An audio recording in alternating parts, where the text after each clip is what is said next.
Amy, thanks for the time. I gotta say, you made a great film, and there were a couple tears, from me Oh, during this one. So that's pretty difficult. So congrats on that. So oh, I'm so glad I spoke to Jimmy and Natalie first because I'm gonna start with the middle of the interview because I want to talk about Julia Farman and the producer and screenwriter of this film because they basically credited her with a lot of helping them understand who Audrey was and basically the force of her presence, and like just basically introducing how she was as a character.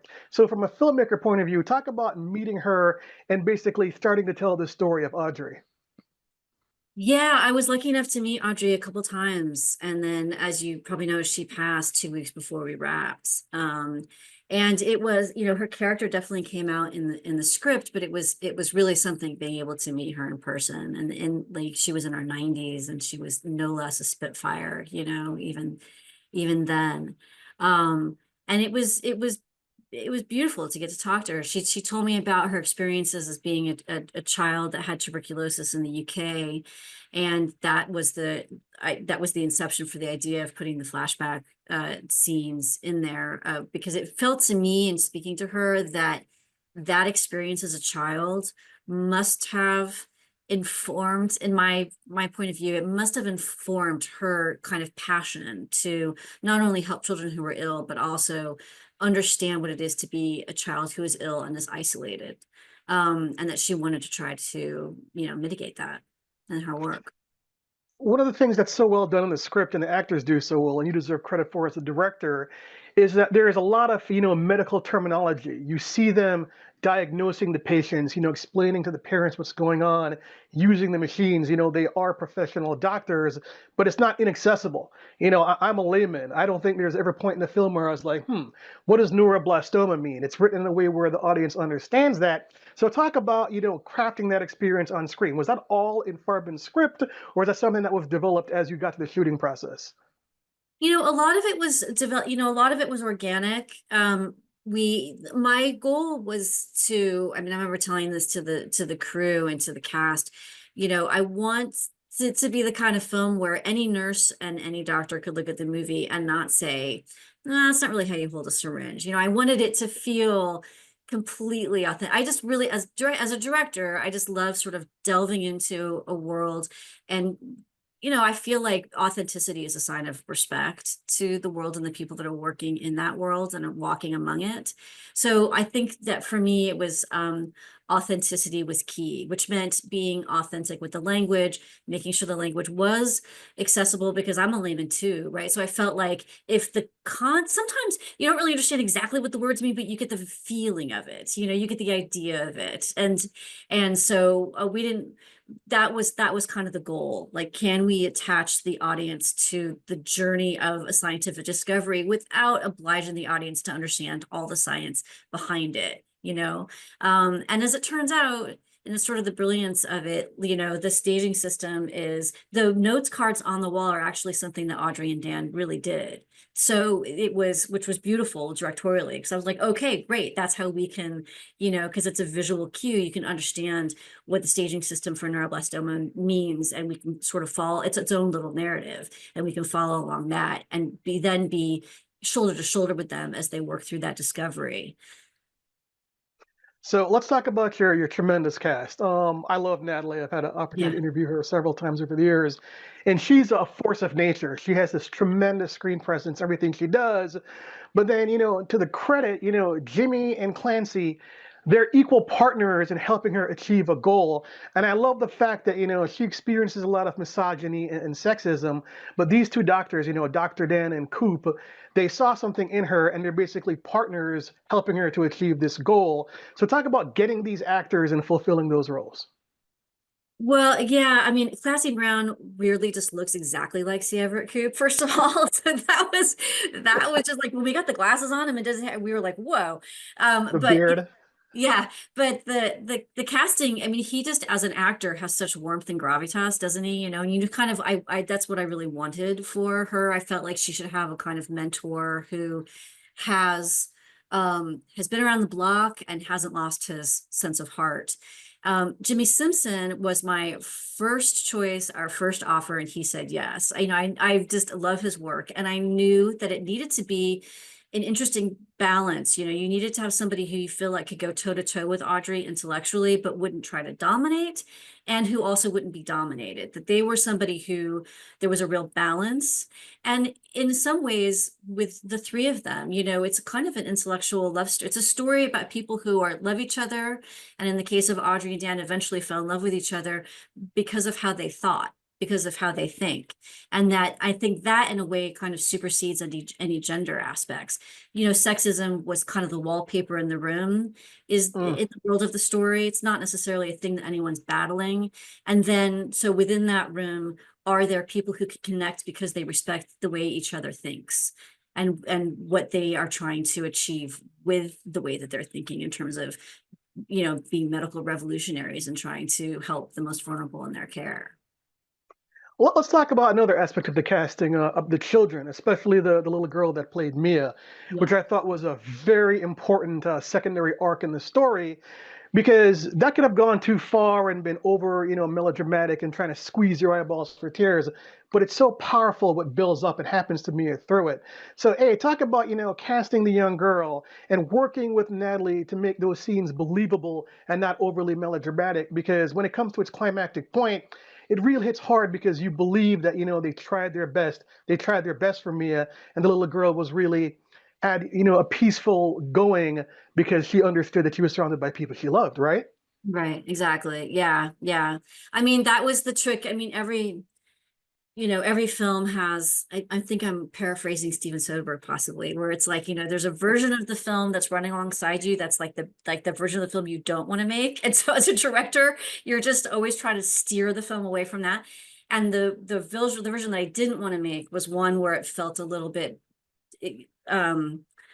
too soft, a little bit too, right, like manipulative. And I felt like the only way to direct that away was to, again, just be as authentic to the experience as possible. And what those moments would be. Um, I also feel like if that you can't necessarily have the character, this is just, I don't know, like a rule of thumb or something. It's if you want to compel the audience to have the feelings that they're having, in a way, restraint is necessary on screen. It's sort of like if you want the audience to feel the feelings that you want them to feel, then they need to be in an observational place with what's occurring. So the scene where Mia passes, for example, needed to have as much constraint and authenticity and be as reality based as it could be. And that's a testament to Juliana, who I think did it beautifully, and all the cast in that scene, that they were able to do that. It just felt real. So as an audience member, hopefully the idea is that you're watching something occur that can't be helped, and yet you're watching people do their best in that moment, and that feels compelling enough. I got to tell you, I mean, I thought it was very powerful. So congrats on nailing that because that's a pivotal moment in the movie. All right, so let's talk technique and craft here because I love these tracking shots that you use, right? Of Audrey walking through the hallway and basically following her around, because you get the idea that yeah, these poor parents are sleeping on the floor. Yeah. They're sitting on the floor. They're not in comfort. Their poor kids are getting chemotherapy and radiation, and they're in a place that's not comfortable. So I thought the blocking and the camera movement was very, very well done. So when you were staging those scenes, was that something that was really in your mind in the beginning, or maybe in the end of the editing process when you saw all the cuts together, you're like, you know what, let's concentrate on that to show how basically the hospital was really confined and not comfortable for the patients? Yeah, no, it was definitely conceived of in prep. I knew I weirdly, if when you look at it in terms of page count, one of the challenges was there are not a lot of exterior scenes. So it was incumbent upon me so that you felt the city and you felt the outside world, because there's so much page count that's inside of the hospital. And it had the danger of feeling there was the danger was that it would feel sedate or like stuck or like you were trapped. So I wanted to create the outside world. I wanted you to feel the vibrancy of it. So even when you were inside, subconsciously, you kind of knew there was an exterior world happening. And then within the hospital, she was actually quite famous for walking. Like she had a very fast, quick, I mean, as a person, she just had a very fast, quick walk. And I was like, okay, that's what I'm going to use. So that when you're moving with her, not in sort of an ER like handheld way, but that you're kind of gliding through her world as she is moving through her world.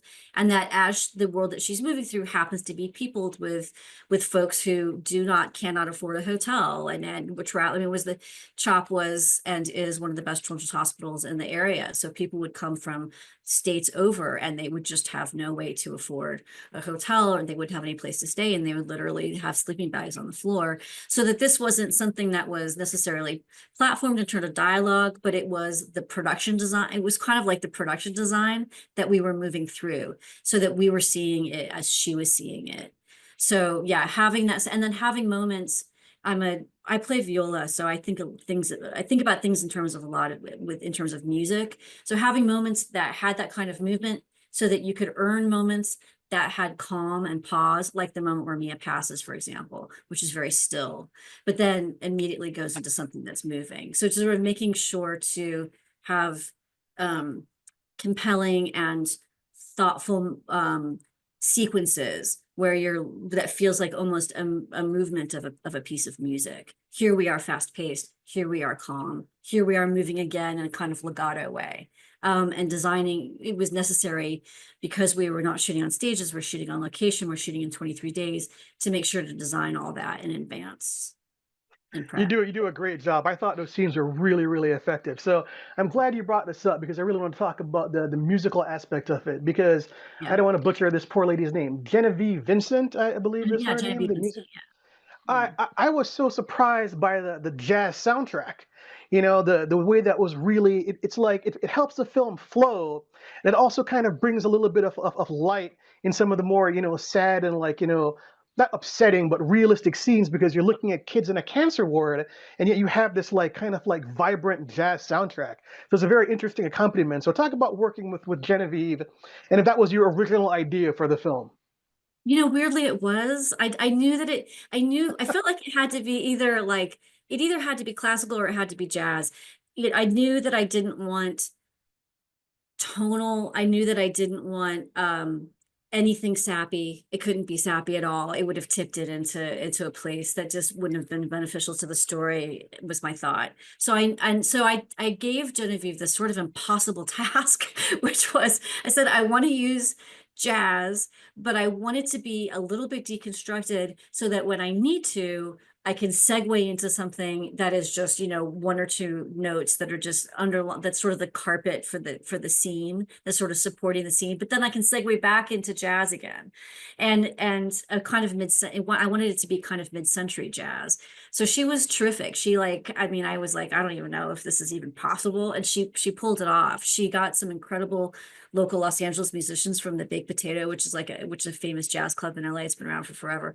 And again, it's independent film, so we had like 3 days to do it, and Mm. they managed to pull it off. And yeah, I'm really proud of the work that we did there. And I think Genevieve did a beautiful job. It was almost an impossible ask. One of the things I did after I saw the movie, after dabbing the tears from my face, is I went and I looked at old pictures of Audrey just so I Mhm. could see her, because I was so impressed by the character in the movie. I mean, she dresses well and she has style, and Audrey has her hair up. And like Mhm. sometimes, like my doctor is very frumpy. Hopefully she doesn't watch this, she's not trying to look in a certain way very professional, but you have the feeling that Audrey wanted to look like somebody that was in is control and very dynamic, and maybe not glamorous, but looked like somebody who was someone who should be respected. So, am I right about inferring that? And talk about the makeup and the costume design for Natalie. Yeah, thank you. Yeah, no, that's a massive compliment. Yeah, absolutely. She was definitely interested in a certain presentation. But what I think is so fascinating about her, is that a lot of it was for the kids. She had these, Uh, earrings that were interesting, jewelry that was interesting, because she's dealing with 2, 3, 4, 5 year olds, right? So it's like she wanted to be able to, she would talk about her earrings, she would, talk about her brooch. She always, so part of it was to be put together. You can trust me, I have it together. And part of it was at the same time to make the kids feel comfortable. So I think that the patterns on her dress and all that, like in terms of, because we did tons of research into, and we were trying to replicate that. And we were told by some of the nurses that worked with her at the time that are still around, that was part of it, is that it was really to make the kids feel okay, talking to this woman, who's talking to them about something very difficult. Oh, And then, that's fascinating. yeah, and then the hair and the makeup, we just really just tried to replicate what she was doing. I mean, she's British, and so she's really, her hair is really Queen Elizabeth. She's doing a Queen Elizabeth hairdo in 1969, and she did it her whole life, and it looks fabulous. It's great. Oh, that's great. I could talk about this film all day, but they're giving me the wrap notice. So thank you, Amy, for your time, and I Thank, really enjoyed the film. thank you Cheers. so much, Julian. Take care.